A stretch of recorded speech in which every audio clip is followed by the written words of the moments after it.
Hi, I'm Dan and welcome to Polar Currency, video number 62, Making the Grade, my PCGS Banknote submission. I decided it was about time that I put my big boy pants on and got some of my banknotes graded for the first time. So I finally bit the bullet and paid for the PCGS Platinum membership. I thought it was worth it going platinum because they give you 8 free grading vouchers that basically pays for the membership cost, and not to mention I got an exclusive PCGS t-shirt, but wait, there's more. If I ordered today, I would also get a laser engraved loop. Haven't gotten any of them yet, but I'll get them. Now, who can pass that up? Why I went with PCGS Banknote? There are a few reasons, and I'll get to that later. I'm submitting 16 notes that this video will show the documenting process with photos, video, and the submission experience. This is not a guess the grade, but I'll give my best unprofessional grade. Hopefully I'm guessing right. I'll be revealing those grades in part 2 whenever I get the notes back. Here's how it started. I had to select a grading company, and there's really only 3 to consider. PMG, Paper Money Guarantee, PCGS Banknote, Professional Coin Grading Service Banknote Division, and Legacy Currency. I'll be honest about Legacy. I checked them out first because, being on a budget, I'd heard they were the most cost-effective, and they were, but they don't have the grading credibility in the industry, and their holder is terrible looking and not to mention cheap, and I've purchased a few Legacy graded notes. I went to PMG first because they are the industry leader. I navigated the website to their fees page and proceeded to get completely lost. I had no idea what the end costs would be. Then I remembered hearing that the form has all the costs and fees. Well, that's great. I searched PMG's website, Googled PMG submission form, only to find out that PMG will not let you see their submission form unless you pay $25 for an initial membership. Well, that. I'm sorry, but I'm not going to pay money just to find out the actual services cost for a company. So without much hope, I moved on to PCGS Banknote. Currency Grading Company Musical Chair Sidebar. PCGS Banknote is not to be confused with PCGS Currency, which was operated by Collectors Universe, who licensed the PGS name from 2009 to 2019. The former PCGS Currency president and CEO in turn created Legacy Currency Grading. I guess that's why both holders suck. End of sidebar. Back to PCGS Banknote.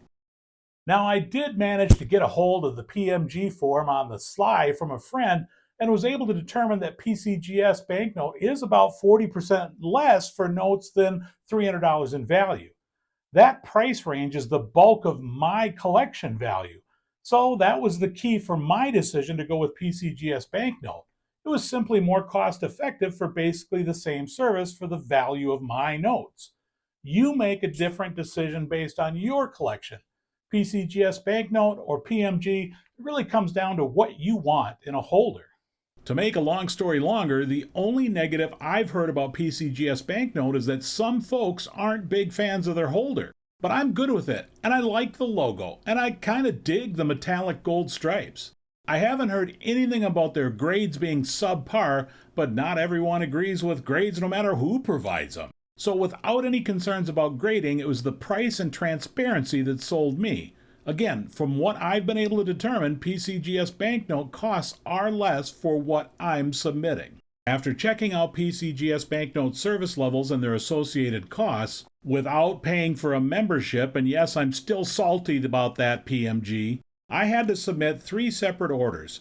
PCGS Banknote does allow you to ship multiple orders with one shipment.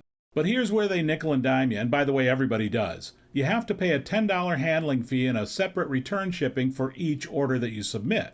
My first submission is for the free vouchers I received with the Platinum membership, which did not have a restriction between PCGS Banknote standard service levels. So I selected what I thought was my 8 most expensive non-graded US notes. PCGS Banknote has multiple levels of submission categories, most based on the individual note market value. I selected value for notes valued between $301 and $1,000, and economy pre-1960 with notes with a maximum value of $300. Please note the grades I'm providing are my grade guesstimates, and the market values come straight from the Friedberg Paper Money of the United States book 23rd edition that just came out in 2024, which, to be very clear, is a guideline only for prices. If you've been watching my channel, you know my banknotes aren't going to be graded high. I look for affordable, lower grade notes with what I think has great eye appeal. Coming up, I'll do a quick overview of each note and the problems that I see with the notes that I'm going to submit. For this video, I'll mostly be using high-resolution photos that I've taken, and they give me a bit more control for what I'm trying to show and highlight or lowlight in my case for the video. I have no idea what PCGS Banknote will really come back with regarding annotations or if there are detailed grades. Nothing is going to shock me. PCGS Banknote Details grade is the same as a PMG net grade. I'll tell you this, I'm not expecting any PPQs, and that means EPQ for PMG. Is that enough acronyms for you? So here's the breakdown of my 8 free vouchers for my first submission. Remember, I paid the Platinum membership, so the free notes were actually $31 each after it's all said and done. And let's not forget the membership is only good for 1 year. But I do get to submit notes directly for the next 340 days or so. And hey, I did get that t-shirt, which I haven't gotten yet. And I didn't get the loop yet either. Series 1928 $100 gold certificate, Friedberg number 2405. The most expensive banknote that I own, so I need to get this note graded. The face definitely has some dirt, but the colors are still good. No major imperfections. Like many lower grade notes, the reverse is not as good as the front. A bit more soiling and a hard horizontal fold. The corners are still strong and the green color is fading a bit. I'm guessing that this will grade out at about a very fine 20. Series 1869 $2 legal tender note, Friedberg number 42. This has to be graded for me because it's my only rainbow note. This note will be interesting to see how it grades out because it's heavily toned and circulated, but still has really good eye appeal. You can certainly see the rainbow coloring on the face. The green is still bold on the reverse and the design and text is sharp. Why I'm curious about the grade is that the note is still limp, which means it shouldn't grade more than a very good 10. Series 1918 $5 Federal Reserve Banknote, Friedberg number 799. My favorite type of large size note, so condition and value means this note needs to be preserved. The face has got great eye appeal with bright paper and very vibrant colors. It's possible the note could have been washed. I'm not seeing any more than 3 folds, so I think this note is a solid, very fine 25. The reverse is almost as good as the front, and the corners are tight with no major marks anywhere on the note. Series 1918 $2 Federal Reserve Banknote, the Battleship, Friedberg number 772.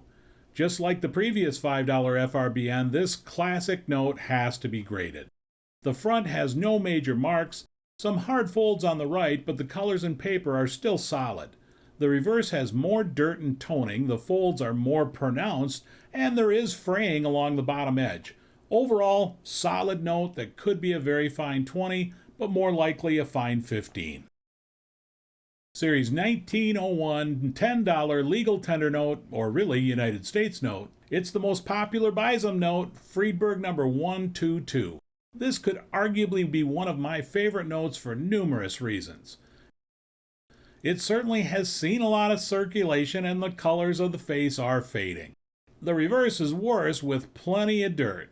There's also folds, wrinkles, a split at the bottom, and the green ink is fading. I'm hoping for a very good 10, but most likely it's going to come back an 8. Series 1928 $50 gold certificate, Friedberg number 2404.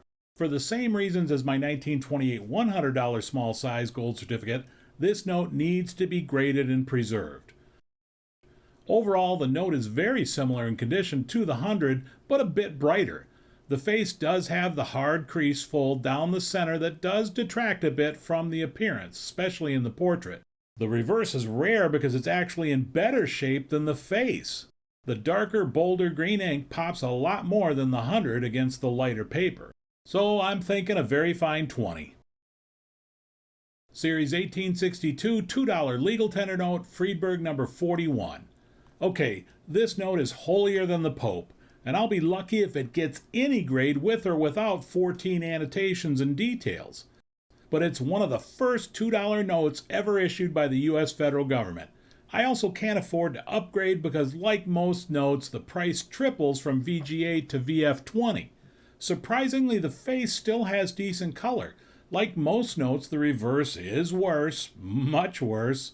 The note has a large tape repair on the left side, the right side stain, and the paper is delaminating at the right lower bottom. My fingers crossed that it gets any grade, but I'll make the call for a good 6. Series 1891 $2 Treasury Note, Friedberg number 356. Another note that did its job very well, had a short-lived history, and deserves to be preserved.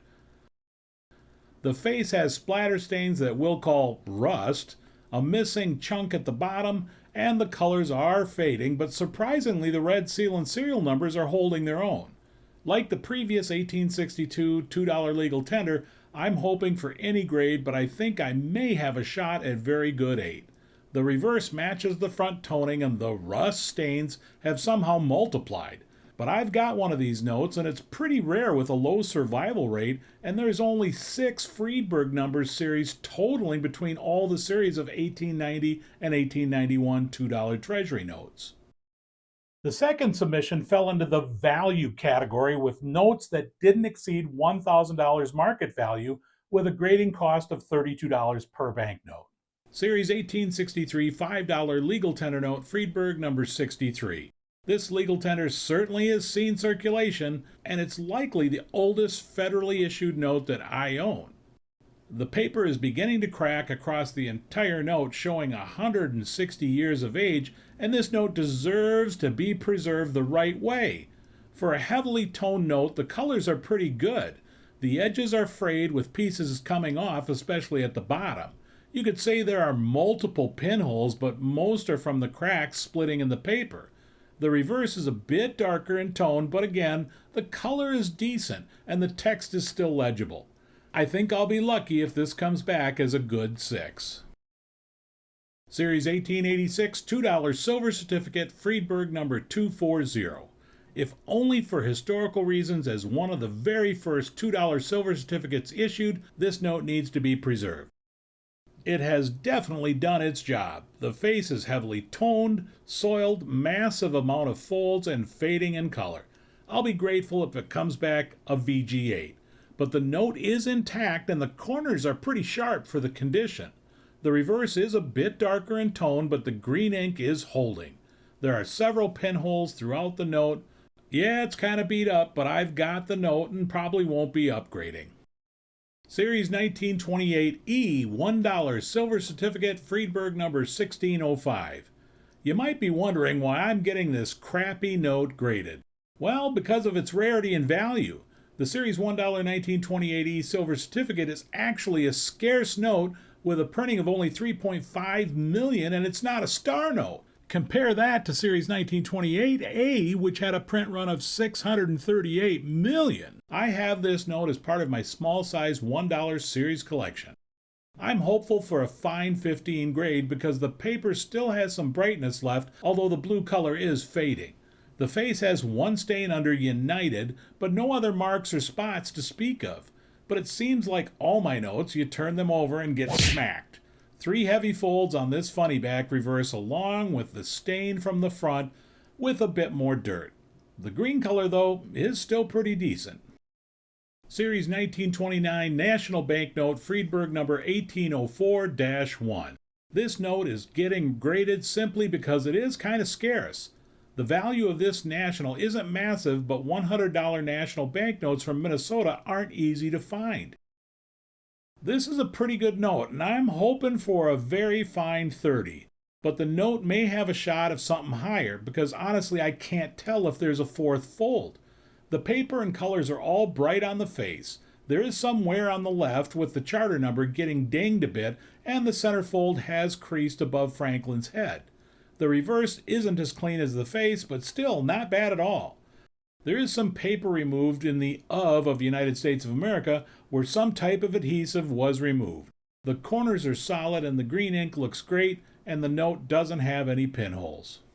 My third submission were notes that I believe are less than $300, so they qualify for the economy pre-1960 rate, which is $22 per banknote. You might be asking, why am I grading these notes? Well, there's a few reasons that I'll go over when I review the notes. Series 1914 $50 Federal Reserve note, Friedberg number 1056. I'm grading this 1914 $50 FRN because it's in tough shape and needs to be preserved. It's a Minneapolis Federal Reserve note, and I don't see myself ever upgrading. The face is pretty clean, has great contrast and good color left in the Treasury seal and serial numbers. The reverse is a different story like all the notes. It's a bit faded and the folds really do show. Overall, the note is solid but has some frayings across the entire top. There's at least 6 to 7 pinholes and a few tears along the folds. My guess and my hope is that I'm going to grade out a very good 10. Series 1902 $20 National Banknote, Friedberg number 650, the plain back. From the American National Bank of St. Paul, Minnesota, it's my highest large-size national denomination, and it could have a higher value than I think, if I'm lucky. It's in really good shape with no major negative focal points on the face. The corners are still pretty square, and the blue seals, serial numbers, and charter numbers look great for a note that just turned 100 last year. It has some folds, and they certainly are visible on the reverse, but no massive blemishes. I think this note is a good chance at very fine 25. Series 1928 $20 gold certificate, Friedberg number 2402. You should be asking why I'm getting this note and the next note graded. Well, I wanted to get my entire small size 1928 gold certificates graded along with the 50 and the 100. If my grade guess is correct, they're both VF20 and each is worth about $200 depending on the grade. The 20 is a good looking note even with the horizontal and vertical folds that are minimal. The gold colors contrast with the black second printing, giving this a chance for a very fine grade. The reverse does have some staining, and the note did have glue on it at one time. You can see the paper separation at the top of the note. Maybe details. Who knows? Series 1928 $10 gold certificate, Friedberg number 2400. With the $10, I'll start with the reverse because it has the same issue as the 20. At one point, this note was glued or taped to something. The green ink is noticeably bolder than the 20 with no major eyesores. The face has a hard fold that has the crease, and the ink is separating from the paper, creating a minor white line in the portrait. Still has good eye appeal in my opinion, and blends well with my other 1928 gold certificates, which hopefully they all come back with a very fine 20. Well, that's it for my note reviews and grade guesses. Now, I can't speak for the other grading companies, but the PCGS Banknote submission form was somewhat easy to navigate and complete. There's only one tricky part. You need to read the directions. I know that's hard for a lot of us, especially us guys, but seriously, the directions are step by step and make sense. You can download the form from the PCGS website. I know that's weird, PMG, but you can actually do that. And then save it to your computer to work on it immediately or later on. Start by completing the form from the top and work your way down. It is not rocket science. Enter in your shipping information and then select the service type you want. If you have a question, just scroll up to the first 2 pages. The form areas are numbered and correlate to the direction numbers. When you're ready to start entering in your banknote information, you're going to have to provide an estimated value. Total up the bottom on the right, select a shipping option, calculate your fees. You may have to go up a page to find out your return shipping cost. Enter your payment information and print the submission form. You will have to physically sign it, twice if you're paying with a credit card. It wasn't that difficult, but it was time consuming because you want to make sure all your information is accurate. That's why it's nice to be able to save the doc to your computer and come back and work on it later. The last step is to pack up your notes. I would highly recommend that you follow the PCGS Banknote guidelines. You can find these from the homepage under Services. Alright, so first things first is that I have placed the banknotes in a currency sleeve. I'm also attaching a white sticker to each sleeve with the submission and line number corresponding to the note. PCGS Banknote tells you to keep each submission notes together and to pack them with cardboard on both sides and wrap them with elastic, which I'm assuming is rubber bands. So bringing all three orders together, I go one extra step and put them in a Ziploc bag for added moisture protection. And then throw them into the USPS Priority Flat Rate box, and I'll be mailing them off in a few days. PCGS Banknote's estimated time for turnaround is 25 to 30 days at the end of August 2024. I'll never say never, but I doubt I'll upgrade any of these notes in the future, no matter what the grades come back as. I can't say grades don't matter to me. Everybody wants a better grade on a note, but my primary goal is to submit about 75% of the value of my collection for grading. I'm not getting any younger, and it will make it easier for my family to sell my collection if I stepped off a curb tomorrow and, well, not fun to think about, but I don't want my collection, which has given me so much joy, to be a burden to anybody when I'm gone. Well, that's it for video number 62, Making the Grade PCGS Banknote Submission. As always, I appreciate your time, and if you like what you see, please hit the thumbs up button, subscribe to the channel, and feel free to leave a comment. We'll see you in a few weeks, and thanks for checking in.